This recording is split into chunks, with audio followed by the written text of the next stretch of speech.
वनिया एक बहुत अच्छी बच्ची थी। वो माँ बाप की फरमानबरदार थी, हर एक का कहा मानती थी, मगर उसके साथ एक मसला था। आस के अंदर ज़रा सा भी एतमाद नहीं था। वो भरे हुए हैं। मजमा के सामने जाने से घबराती थी। आस के उसातिज़ा कराम ने उसे कई बार मजमा में तकरीर करने को कहा, मगर वो भरे मजमा के सामने एक लफ्ज़ भी नहीं बोल सकती थी। वानिया की इस्लामियात की टीचर ने स्कूल छोड़ दिया था। आन की जगह एक अढ़ीर उम्र के सर, जिनका नाम मोहम्मद अली था, इस्लामियात पढ़ाने के लिए आए थे। वो बहुत गुस्से वाले, मगर वो बहुत तजर्बाकार उस्ताद थे। वो अपने तालिब इल्मों को गिरता हुआ नहीं देखना चाहते थे।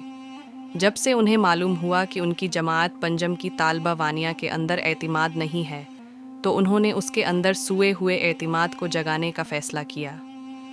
10 अगस्त का दिन था। स्कूल में जश्न आज़ादी की तकरीब के लिए तैयारियां हो रही थी।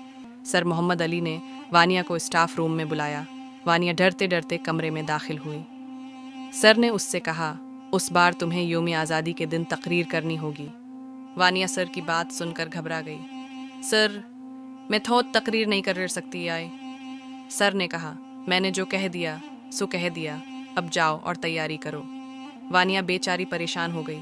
उसने घर जाकर अपनी अम्मी को बताया। आमी ने कहा, बेटा, ये तो अच्छी बात है, चलो अब तकरीर करने की तैयारी करो, वक्त न ज़ाये करो। आज 14 अगस्त का दिन था। वानिया की अम्मी ने उसे अच्छी तरह तकरीर की तैयारी करवाई थी, मगर फिर भी वो थोड़ा थोड़ा घबरा रही थी।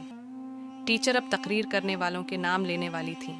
वानिया का दिल धक धक होने लगा। इत्तेफाक से मस ने सबसे पहला नाम वानिया का ही लिया। सर मोहम्मद अली ने मस को वानिया का पहला नाम लिखने को कहा था। वानिया डरते डरते स्टेज पर आई और तकरीर करने लगी।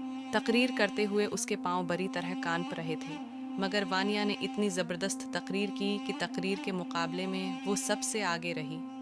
सब ने उसकी हौसला अफजाई की, क्योंकि ये उसकी पहली तकरीर थी। सर मोहम्मद अली को बहुत खुशी हुई। उसके बाद से वानिया को स्कूल की सरगर्मियों में हिस्सा लेने में मज़ा आने लगा। अब अगर उसे किसी हैं भी मुकाबले में हिस्सा लेने के लिए कहना नहीं पड़ता था। जब भी सर मोहम्मद अली से उसकी बात होती है तो वो उनका शुक्रिया अदा करती।